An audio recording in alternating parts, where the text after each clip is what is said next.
Are you sick and tired of? You lose. You lose. You lose. Today, I'm going over some of the reasons you lose your matches in Tekken 8 and how to turn the tides mid-match for an easy W.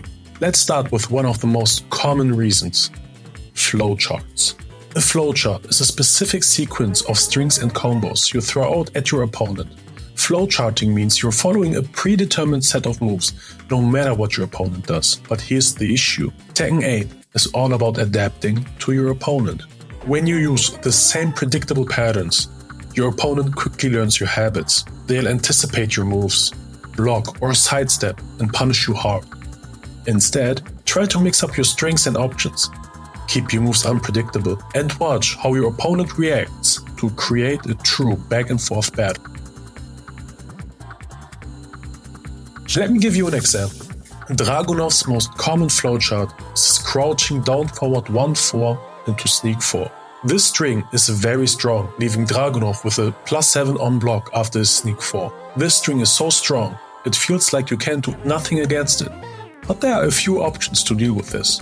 If you are playing against the Dragunov, you can jab after the down forward 1-4 and take your turn back, but this is rather risky, because he can counter hit with sneak 1. The best option you can do is sidestep right. The sneak 4 will completely whiff and gives you an opening for a devastating punish.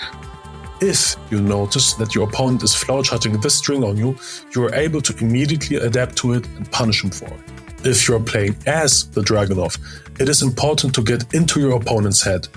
If you got punished for the sneak 4, try to mix it up with sneak 3, sneak 1, or sneak 1+2. Don't spam the same string in the same timing. Do it calculated, and even try to bait out a response from the opponent for a hard punish. Mixing the enemy is a crucial part of this game, especially in Tekken 8. The next big reason people lose is punishment. Or rather, the lack of it. Tekken 8, like all Tekken games, rewards players who can capitalize on their opponent's mistakes. When your opponent whiffs a move, or throws out something unsafe, that's your golden opportunity to punish and deal big damage. Learning the frame data of common moves helps here. Knowing which moves are safe and which are punishable lets you take full advantage.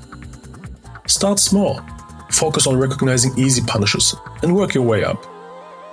Remember, even a simple jab or low kick punish can turn the tide of the match. Keeping your turn is very important to control the flow. I can demonstrate that with Lars pretty well. Lars has very strong punishment tools with his 10th frame 2-1 guaranteeing a 50-50 after, his 12th frame forward 2-4 giving him good Aoki after dynamic entry, and his 14th frame punish forward neutral back 2-1 which launches on normal hit, and his 15th frame launcher, his forward 1+2. Now let's say Lord tries to hit me with his Y standing 4-3. When I block it as Lars and I do not know how to punish it optimally, I would probably just throw out 2-1 to at least have a little punish, but that move is -14 on block, which means I can actually launch it into a high damaging combo. 2-1 would do 24 damage, which isn't too bad, but what happens if you do the optimal punish?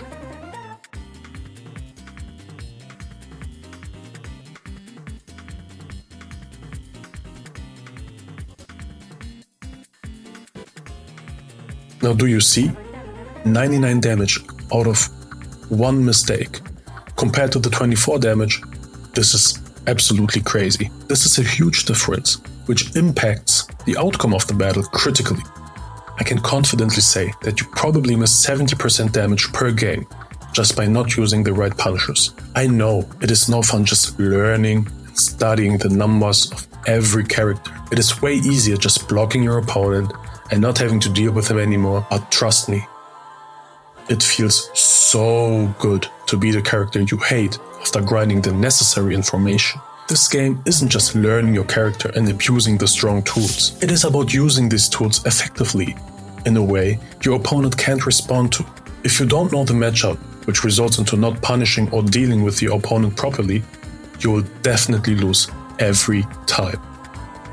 Learning, adapting, and executing is the core and real win for me. Optimal punishment is one of the hardest skills to obtain in Tekken. Now, let's talk about fundamentals. A lot of players skip over basic skills like spacing, blocking, and movement, rushing to learn advanced combos. But without a solid grasp of the fundamentals, those flashy combos won't help you win. Focus on solid blocking, using jabs, and keeping good spacing. In Tekken 8, solid fundamentals are everything. Don't rely solely on big combos or gimmicks. Instead, develop a consistent strategy based on timing, movement, and reading your opponent's moves. Go into the practice mode and learn how to break throws. How to Korean backdash. I will link a great video for Korean backdash in the description. Learn how to improve your neutral game and study the strengths and weaknesses of your opponent's characters as well. Build up your fundamentals and your gameplay will improve dramatically. Finally, let's cover the neutral game. In my last video, I talked about the 3 major key points of the neutral game and how to implement them in your gameplay. In a few words, the neutral game refers to a balanced state where neither player is having an advantage over one another, but both are looking for an opening. Many players lose because they are too aggressive or too passive in the neutral game. It is about finding the balance and control of the match. Sure, overwhelming your opponent by throwing out strong buttons can work, but in Tekken 8 you will get to a point where the, I like to call it, skill wall is too high. At these heights you will get punished, baited and read by your opponent. On the other hand, you will get pressured and punished hard if you just stand and block everything your opponent throws out at you. It is important to take initiative. If you just stand and block, your opponent will poke the life out of you.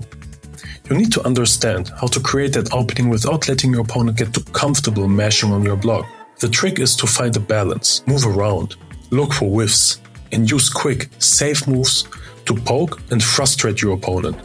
Stay calm, read your opponent's habits, and be ready to capitalize. And there you have it. If you keep these 4 things in mind, mixing up your flowcharts, mastering punishment, honing your fundamentals, and dominating the neutral game, you'll see a huge improvement in your Tekken 8 gameplay. Remember, Tekken is a game of skill and adaptation. The more you focus on these core areas, the more wins you'll rack up. If you found this video helpful, don't forget to hit like, subscribe, and let us know in the comments what you struggle with in Tekken 8. Now, let's get ready for the next battle, Habibis.